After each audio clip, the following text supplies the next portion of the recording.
Have you ever asked God a question you weren't sure you actually wanted the answer to? Because this week I did. And honestly, I almost didn't make this episode. What I want to talk about is something I've never really said out loud. And I'm still a little nervous saying it now. You know that feeling? Where you pray and it just kind of bounces off the ceiling.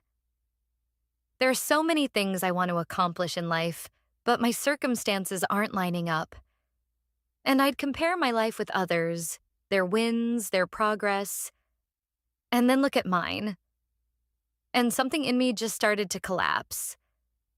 And something you should know is that my mental health has been one of the hardest battles of my life, to a point where I didn't want to be in this world anymore. I felt the full weight of it, the comparison, the pressure, the timeline society quietly puts on us. Too behind. Too much effort for too little return.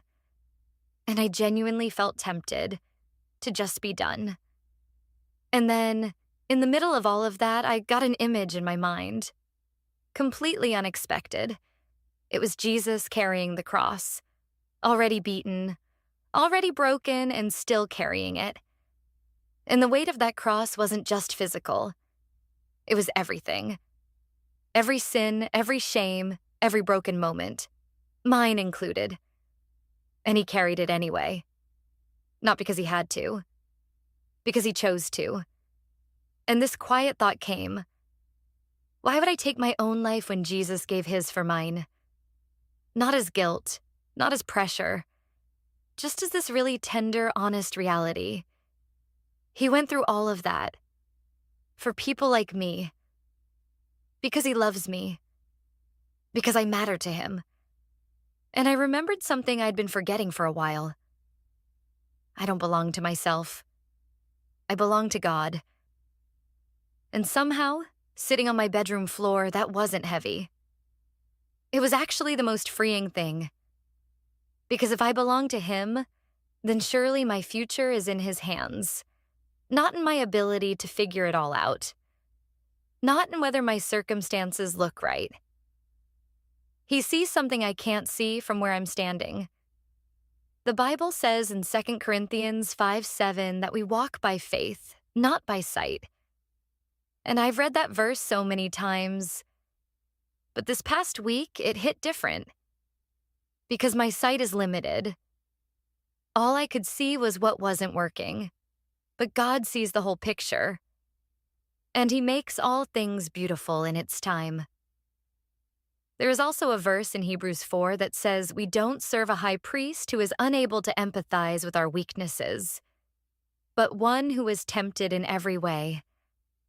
He was fully God, but also fully human. He felt fear. He felt abandonment. He cried out too. So when I was on the floor asking God where he wasn't watching from a distance. He's been there. He knows. We're not going to have it easy. Following Jesus doesn't come with a smooth road. We're going to doubt. We're going to drift. We're going to have weeks that knock us flat. But God doesn't drift from us. He doesn't walk away just because we do. And I think that's what held me together. Not my strength. Not a 5-step plan. Just the slow, steady truth. He is still here. Which means he is still doing something. So if you are in a hard season right now, and I mean really hard, I just want to say, me too. I don't have it figured out. I'm still in the middle of this. My circumstances haven't changed, but something in me has just a little. And I'm not going to tell you to just have more faith or pray harder or look on the bright side. I'm just going to ask you to hold on. Bring whatever mess you're carrying to God, not polished, not cleaned up, just as it is. Because he can handle it. He's handled worse. He's handled the cross. And if you're sitting with thoughts of not wanting to be here anymore, please talk to someone.